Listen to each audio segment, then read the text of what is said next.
So what's interesting is Mike Sando, we'll have him on tomorrow, his annual survey came out this morning. So Mike Sando's been doing this for a year. It's kind of the Bible of what the league thinks of its quarterbacks. He has 50 voters. So he has 6 GMs, 6 assistant GMs, 6 former GMs, 8 head coaches, 5 execs, 19 assistant coaches. So this is a wide array of opinions. Upstairs, below upstairs, people who have played against quarterbacks. And so the tiers are pretty predictable. I don't have any real squabbles. Your tier 1 is Mahomes, Burrow, Allen, Lamar Jackson, Stafford. I agree with that. Tier 2 is Daniels, Herbert, Goff, C.J. Stroud, Jalen Hurts, Baker, Dak, Jordan Love, Brock Purdy. I'd have, tier 3, they got Bo Nix closer to the middle than the top. I'd probably change that. But here's what's interesting. Caleb Williams is bottom of tier 3. But 15 voters, about 30% of voters, already knowing what a mess the Bears were last year that wasn't Caleb's fault, the coaching staff, 15 voters have Caleb in tier 4. Tier 4, I'm not even putting on the screen. It's old Russell Wilson. It's Daniel Jones. It's Spencer Rattler. It's, it's Joe Flacco. 30% of the voters are, not going to work. That's alarming. Here's the other thing. There were a couple of quotes from coaches, and I've said I'm rooting for Caleb. I'm now in Chicago a lot. I want the football team to be good. Here's 2 quotes from coaches. One of them, a defensive coordinator, who said in terms of processing ability and getting the ball out of his hands, he was the worst quarterback we played against. He holds the ball forever. A head coach in the NFL said his processing to me was alarming watching the tape. Alarming.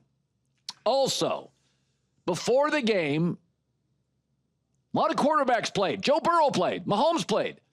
Ben Johnson, because they had a scrimmage against Miami earlier in the week, Ben Johnson decided not to play him at all yesterday, and here was Ben Johnson's reasoning. There is no substitute for real live bullets. I get that, but at the same time, when you can accumulate 70-plus reps in a day, that's pretty good. That goes a long way in terms of where you want to go with the connection with the quarterback and his pass catchers. Yeah, and a lot of other quarterbacks in those inter-squad games, whatever you want to call them, they had 60, 70 snaps too.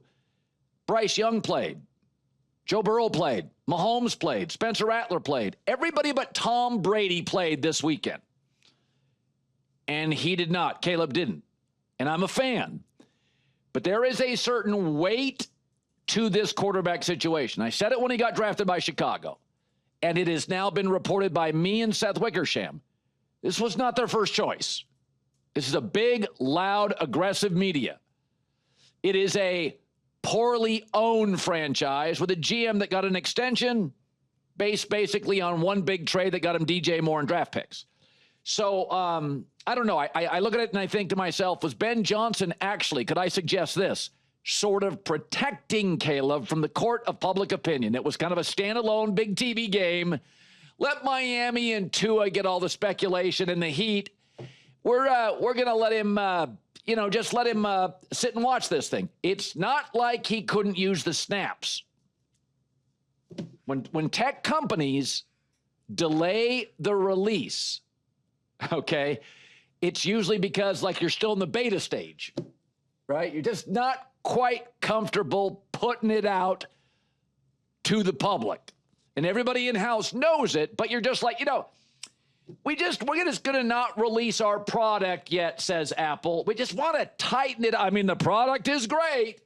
It's going to be revolutionary, but it's just not quite there. I think there's some eggshells here. I think Caleb's not quite where Ben Johnson wants him. That is okay, and I don't blame him for all of last year's sacks and the mess. But everybody played this weekend. I mean, starters played a lot.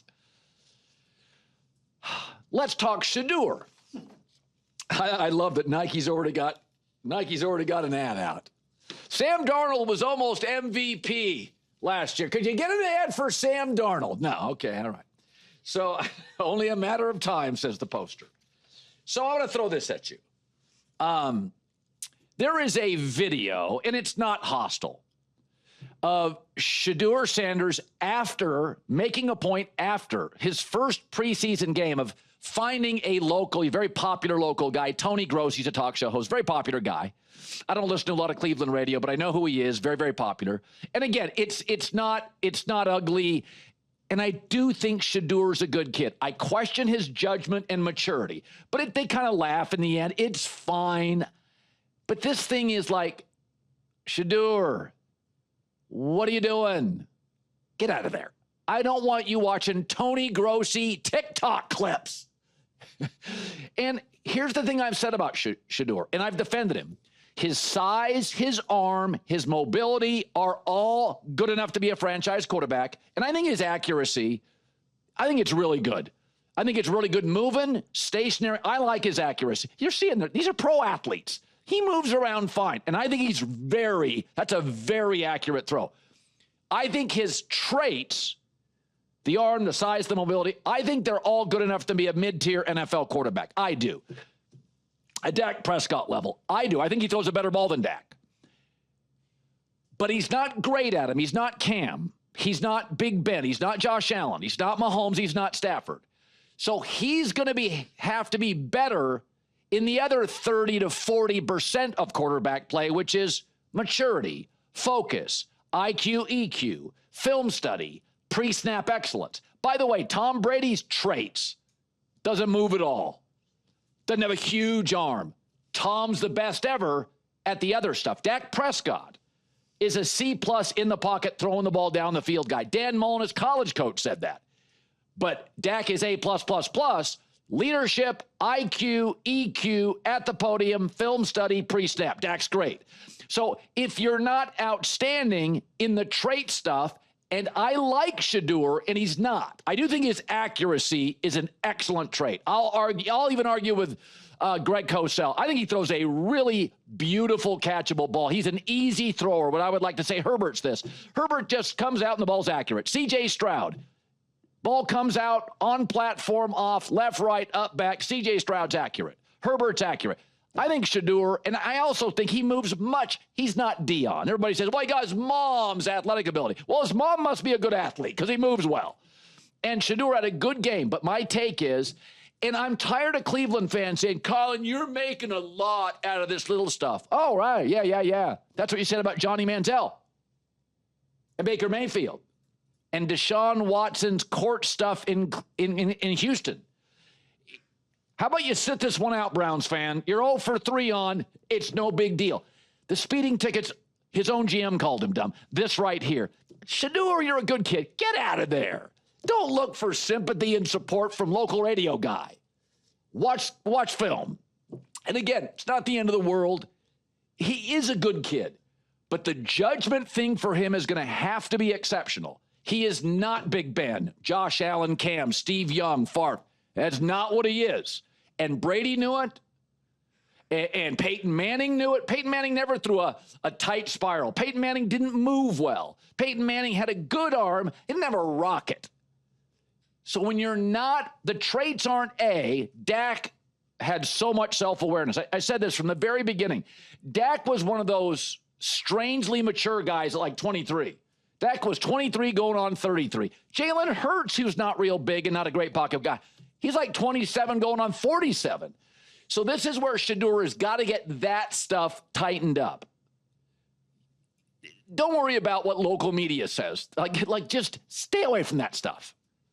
And Cleveland fan, sit it out. You've been telling me for years that stuff doesn't matter. I've been right three out of 3 times. You got rid of Baker.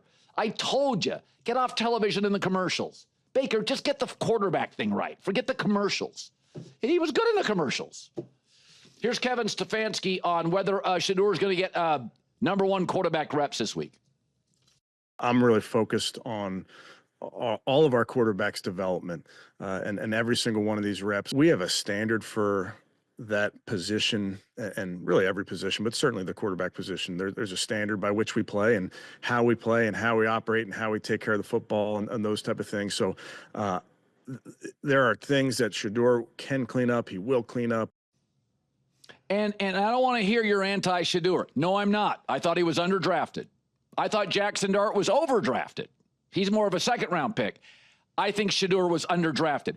And when you watch him play, he's very comfortable. He's a real 6'2", 218. He's not a weight room junkie, but he's if you're 6'2", you're in the 96th percentile in this country. Anytime you see him standing around normal guys, he's tall. He carries his weight well. He's not spindly like Teddy Bridgewater or Matt Ryan skinny or Goff. He's not top heavy like Will Levis. He looks like a franchise quarterback. 6'2", 218, easily accurate, moves very well. He's not great at that stuff, but he is absolutely, to me, a franchise quarterback with all that stuff. He doesn't have a weird delivery. He's not slinging it sidearm. He's a franchise quarterback, but he better be buttoned up on the other stuff, because that's what's made Dak rich, not the arm, not the traits.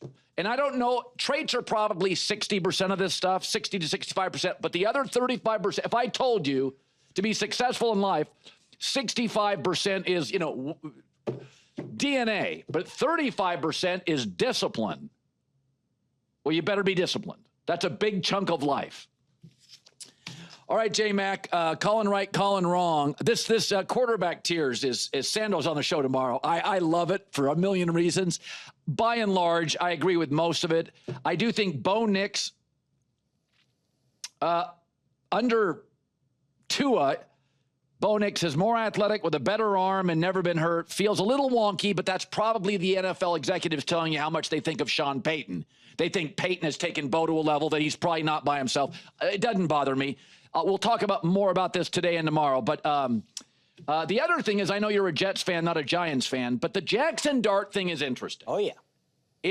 And he looked good. I can take it wrong on that. I thought he looked, again, it's backups. Whatever. He's playing with him and he's playing against him. But I want to address Jackson Dart and the Giants because there is something I'm tired of hearing about quarterback. Well, they're young. Well, they just got into the league. I don't want to hear that with Jackson Dart. We'll talk about that next.